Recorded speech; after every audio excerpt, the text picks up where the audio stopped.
I'll be giving High Card episode 11, like number 516 on Crunchyroll's website. And now I'll be starting my reaction in 1-0, go. Oh, I should say hell no because no, oh no, Vince's probably dead. No, no, no, no. You know what? I'm not gonna believe he's dead because I've seen way too many times in these sub anime betrayal scenes where, oh, okay, that's something I did something with this past the way he reacted.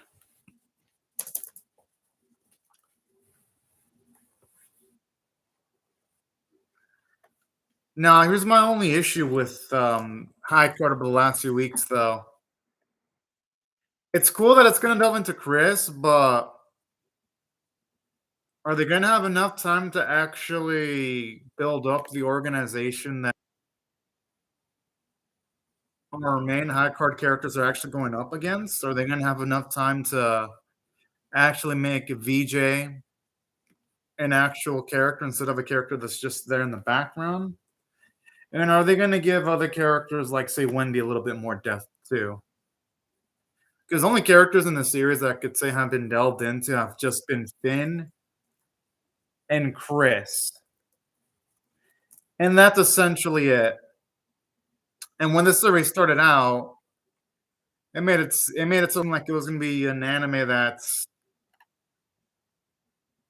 gonna go with an ensemble cast, but they're only really building up half of the characters decently.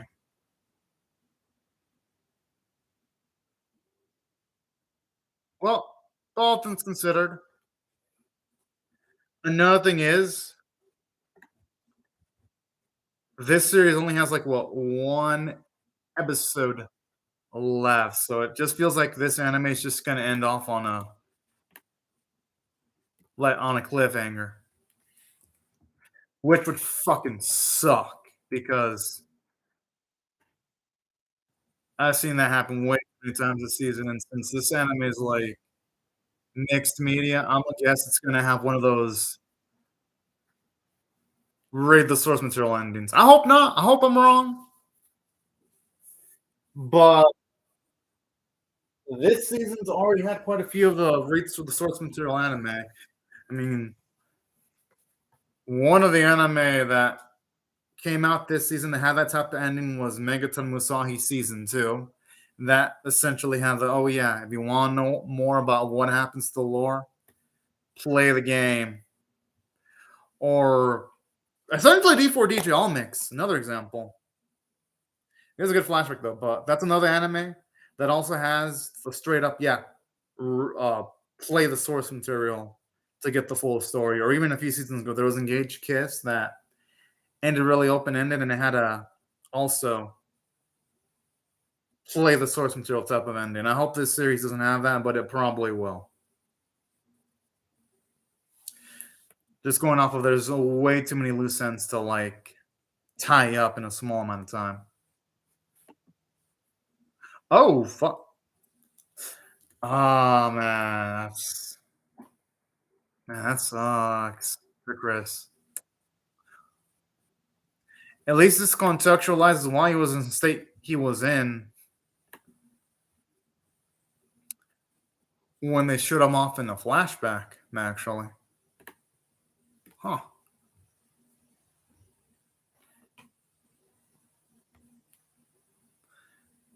But no matter how tragic they make his backstory, I am not gonna feel too much sympathy for him, considering how he shot Finn in cold blood. I, I just, I just won't be able to.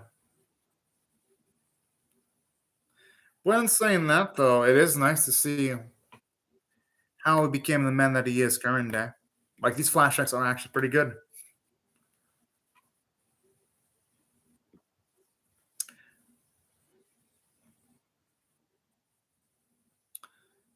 Yeah, but at what point? Thing is, though, how in the hell does he intend on curing his sister unless he's working with some kind of card user that can heal people? But to do that, he has to betray people in the high card.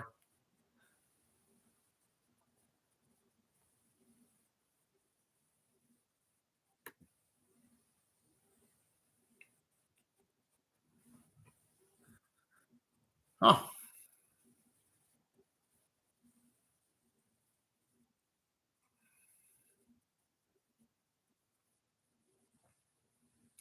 and hell, that's relatable. Like losing someone, yeah, the pain. Even not someone that related to you, it could still affect you even years later.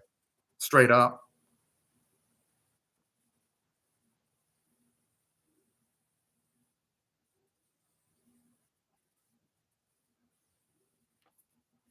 Yet he saw their boy in fucking cold ass blood.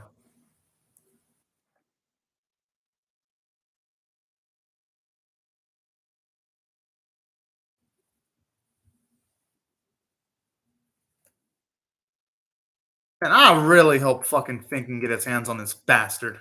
But then again, I mean, he wouldn't. I mean, Finn wouldn't be able to do anything because Finn, by tipping guys, does have the well bottom two weakest cards. Yep, had a feeling. Had a feeling it's gonna survive because it's been happening in anime where there's a betrayal scene where someone gets shot by a former friend or ally. This also happened in the Legend of Heroes, also, where it's a main character in that series. Lavi got shot by one of her companions, and that character survived. And Deno's,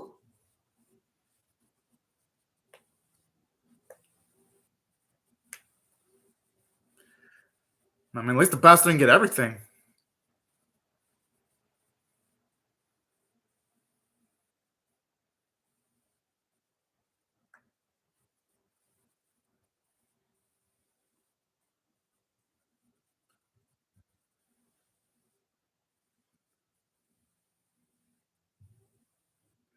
Oh, fuck.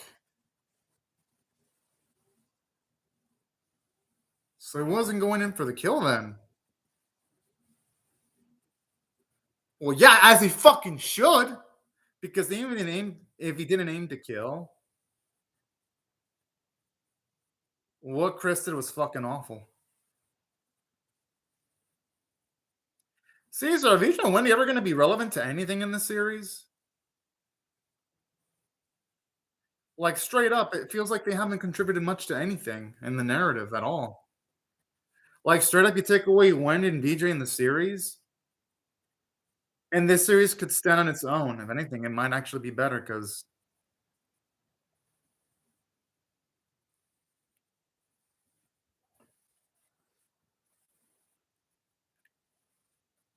oh, oh man.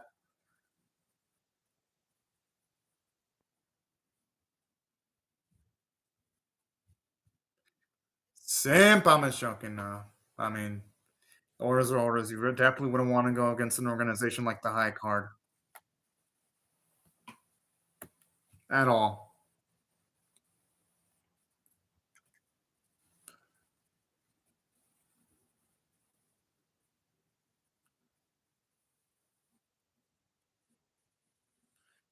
You know, those are damn good questions.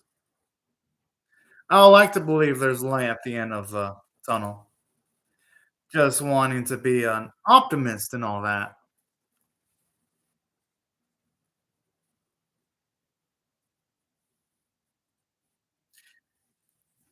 This no, seriously, this series is trying to do way too much because it's like they're trying to build up the Klondike group and all that, which is cool and all, but yet they're also having Chris do his thing at the same time. Like, no matter either this series is going to have a clusterfucked ending or it's going to have a completely unsatisfying ending unless it gets a season two announcement.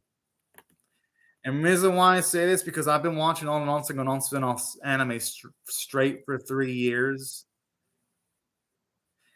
And this is ending up like those other mixed media anime that also have clusterfucked endings. Like it has all those telltale signs, and because this happens in these type of anime, like the second or third to last episode of these type of anime, they start to bottle way more than can chew, and it makes you wonder: are they ever even gonna do more?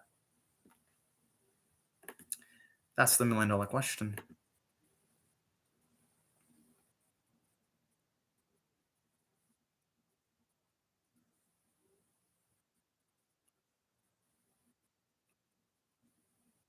Hell yeah! I like how she's not gonna. Oh, but no, I have a feeling no. Whoa! Oh shit, he's using that smooth talking and all those smooth move abilities of his.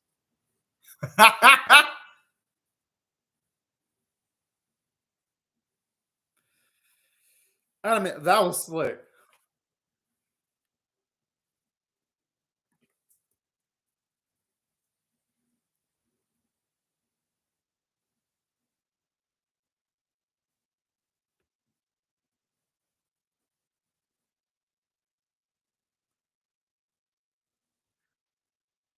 Does this girl really think she's gonna be able to stop Chris?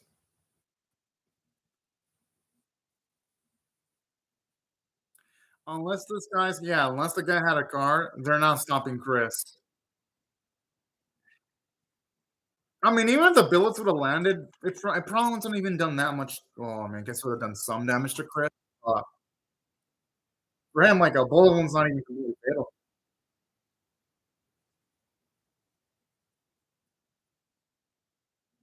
Whoa! The fuck? I thought the guy next week. Oh, and again, I guess Chris isn't part of the high cards anymore, so it ain't like he's necessarily their enemy anymore, per se.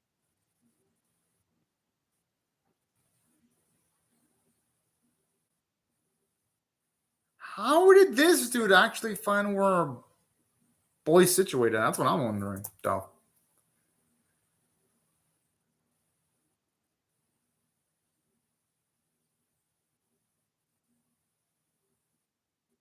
Alright.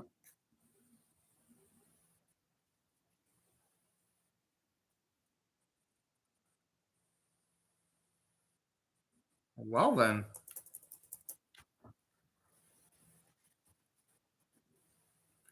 Oh, snap! From Chris. Okay, you know what? I actually like Chris significantly more now. Kinda okay, I apologize to all your Chris fans for saying what I said, but y'all can't blame for being needy because for a second I just thought Chris was absolute. It was going to the absolute dark side, so that's why I was talking all that smack about Chris earlier. Y'all can't blame me. I was only reacting to the events that were unfolding before my very eyes at a specific moments in time.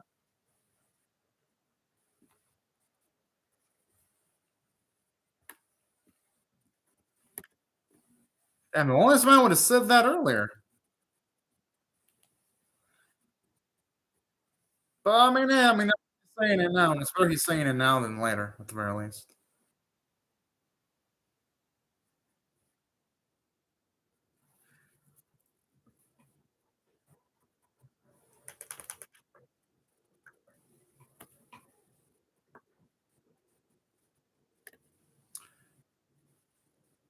Oh, that's awfully sweet.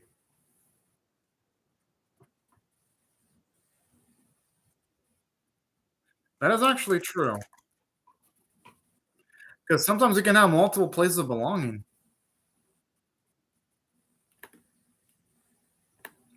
At least I finally guess what Chris was trying to tell him a while back.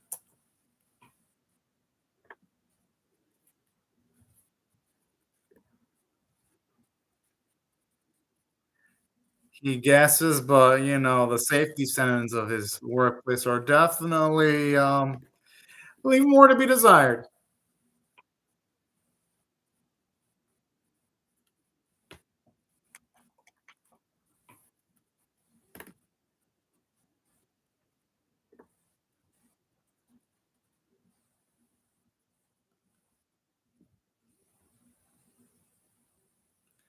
Thing is, though, would Chris see it that way? I mean, yeah, Finn does see it, to an extent anyway.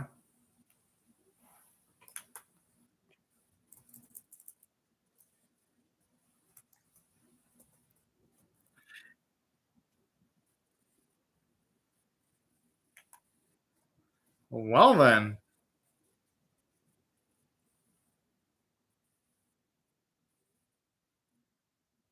Okay, I'm starting to get Chris is probably trying to gather cards to do some kind of maneuver with the cards that will maybe allow his sister to be cured at the cost of Chris's own life. That's where it's seemingly heading towards. Because honestly, I can't imagine it being anything else other than that. And it does feel like something Chris would straight up do too.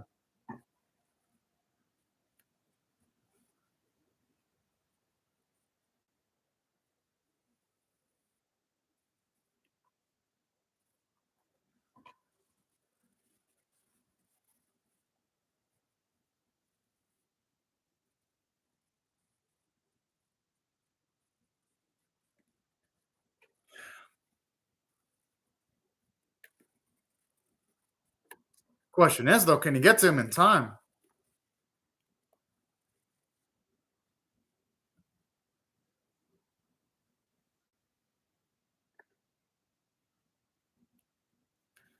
Question is though, if it's at the cost of his own life, would his sister really desire that? I don't think so. At all. But then again, I mean, people like Chris usually only care about the people close to them, not about themselves, though.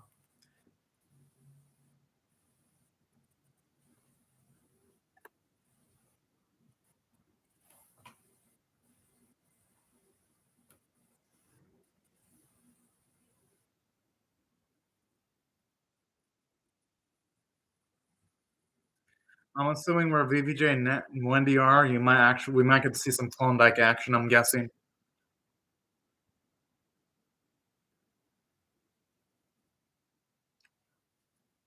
Oh, hell yeah!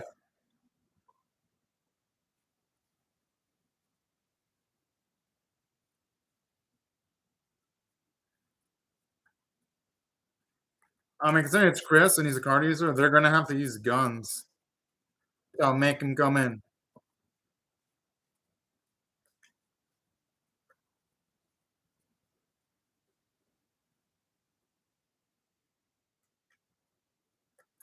Yep, they may have found him. Holy, bruh.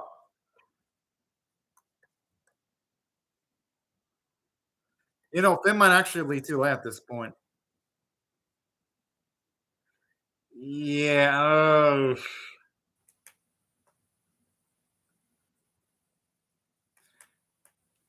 He probably knew Ben was telling him, but our bow wasn't quick enough, unfortunately.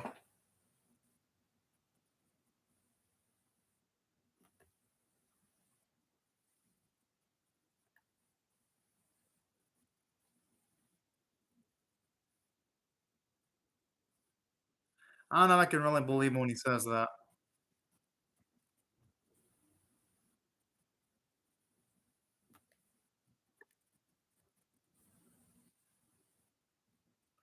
Oh, so it was that early. Huh.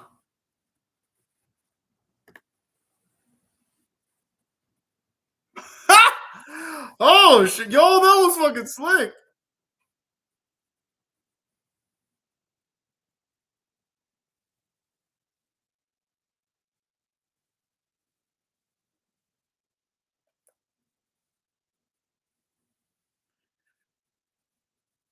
Damn, use it but like a fucking tool.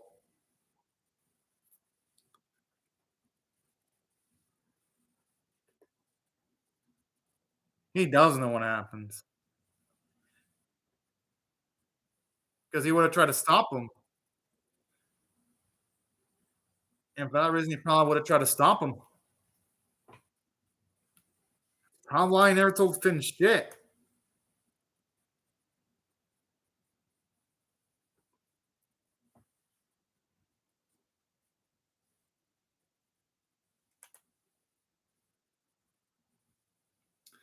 You know, as it is to hear, he is actually right.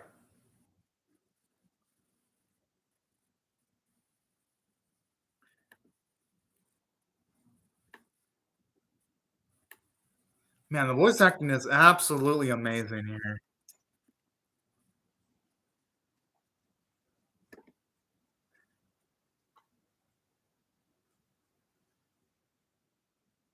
Oh, yo, you can still even Chris Instructor hear this. Okay, got it. This right here is one of the best moments of the whole series by far. Wow.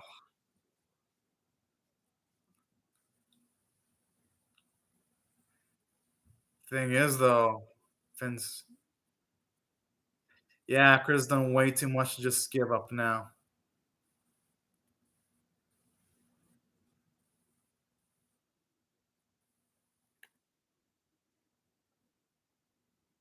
Oh, that is and that hurts because you can tell he actually really did appreciate hearing what. Whoa! No! Oh no! I mean, that'd be sad if he were to. I mean, I kind of want to see him an opportunity of saving his own sis.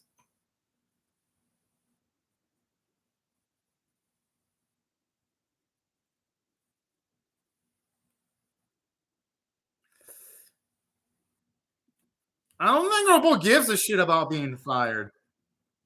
Okay, no, no, he probably no. I take that back. He probably does give a little bit of a shit because I'm going to make the money. Needs to make some bank. But no, all jokes aside, this was a fantastic episode though because if I had to rate this one, I'll give it a 9 out of 10. Now, are there flaws in this episode? Yes, yes, there are, and it has nothing to do with the episode itself. Actually, no. The issues with this episode are it's essentially telling us, the audience, that this series is going to have a clusterfuck rushed ending, and this ain't the fault of this episode in particular. It's just with everything it's setting up. You got the Klein dogs being in conflict with VBJ, and obviously with Wendy. So at this point in the series is essentially telling us those two characters they meant fuck all, and also, you got this plot point with Chris. So no matter what, there are going to be some conflicts going into the last episode that are not going to be resolved smoothly at all. They're going to have a um, play the source material type of ending, since this is mixed media, which is going to be a damn shame. But that's all. That's what all the signs in this episode are leaning to. And saying that this is a great episode, it was emotional. The preview for the next one looks fucking great. The voice acting was great. I actually love seeing more about Chris's past. This explains why he's got that edge to him. The episode also had fantastic, and I mean fantastic art quality, directing, and that's overall. I'll give it a 9 out of 10. Yeah, it's obvious the series is going to have a clusterfuck ending, but at least this episode itself is good. The clusterfucking is going to happen in episode 12. There's no because as someone who has seen all the not so good non-spin-offs anime for 3 seasons straight, it's gonna be there. It has all the telltime. It has all the telltale signs of a rushed clusterfucked ending. It's just not gonna be able to dodge it. But still, I'll be curious to see what they bring for the next episode. Who knows? Maybe if we're lucky, I'll get a season 2 announcement. That'd be the only way it could save itself from a clusterfucked ending. But the odds of that are low. but hopefully it can defy the odds. But anyways, y'all, thank you so much for watching my video. Have a good day or night, y'all. Bye bye.